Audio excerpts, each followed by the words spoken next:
Storytelling time. Storytelling time. I want to share with you my beautiful instrument. This is an African instrument. It was made with a twig and some wires and looks like some tin cans, but it goes like this. And this is what I'm going to use to help you to get settled for storytelling time. Today, I'm going to tell you a story.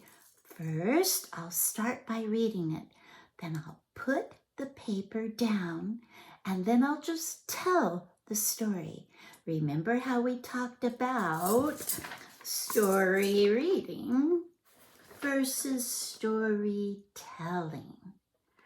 Well, I want to demonstrate that more specifically to you so that you can really see the difference. Are we ready to have a story?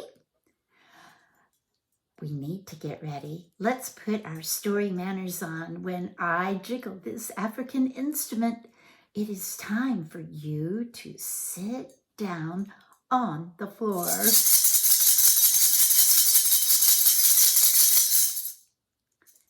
To listen to a story, we need to sit up straight and tall.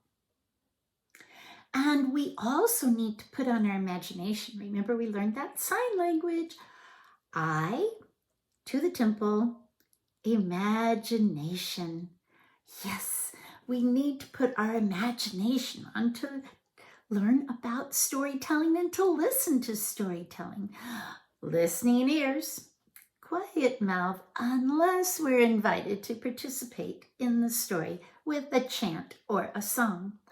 But at this time, we are going to be inviting the story into the room. The only way we can do that is by getting respectful and quiet. Let's invite that story in.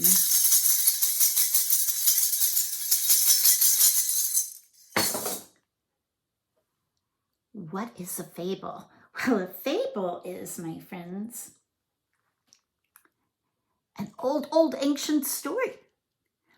Aesop's fables, they have traced to Greece, but there are other ancient stories.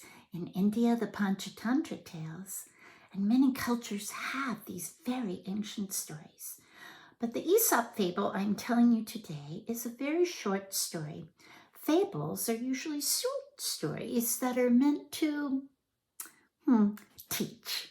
They're meant to teach, and they are meant to have a moral, which is a lesson in the story.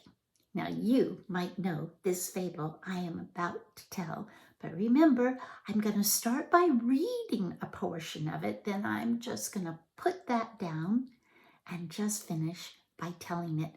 Would you please notice the difference between storytelling and story reading?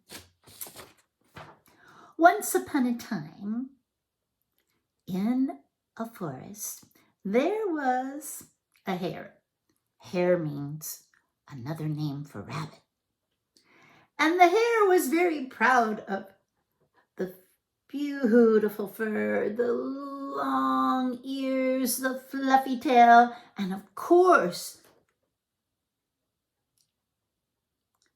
the hopping back legs that help the hare to go very fast. I'm so proud, I'm so proud. Well, now I'm going to put down and finish. I'm so proud of myself. Why, yes, I'm a fine hare indeed. I love my ears and my tail, and I can run so fast. Well, along the path, there was a tortoise. And Tortoise said, "Good morning, Hare."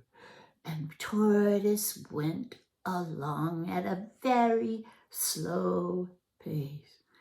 Hey, Tortoise, I want to challenge you to a race. I bet I am so much faster than you.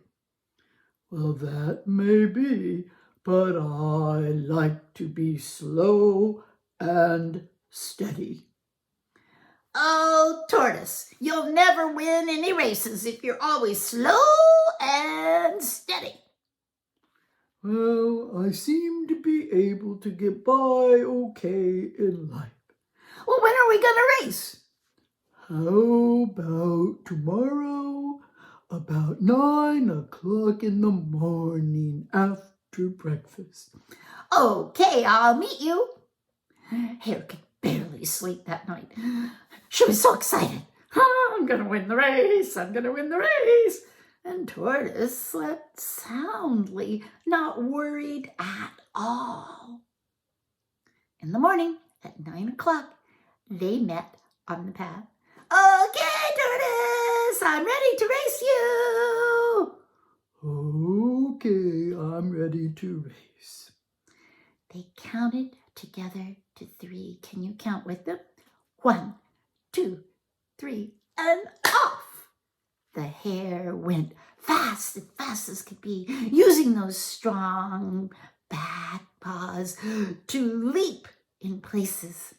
But after a while, the hare was out of breath. I've gone too fast. I need to rest. And under a tree, Hare curled into a little ball and fell asleep. Meanwhile, Tortoise was coming down the path. I'm slow and steady, but I'm always ready. I'm slow and steady, but I'm always ready. Slow and steady, but almost and always ready? Tortoise kept going. Slow and steady, he passed right by that sleeping hare. The hare was just snoring. Can you snore with me 2 times?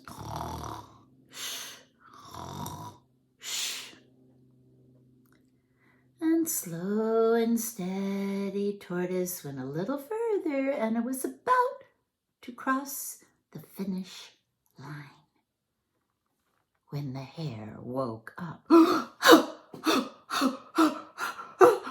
forgot I was racing. Oh, and that hare leaped out onto the path and ran as fast as she possibly could, only to see Tortoise crossing over the finish line. Oh, I didn't win the race. Oh, why do you think the hare didn't win the race?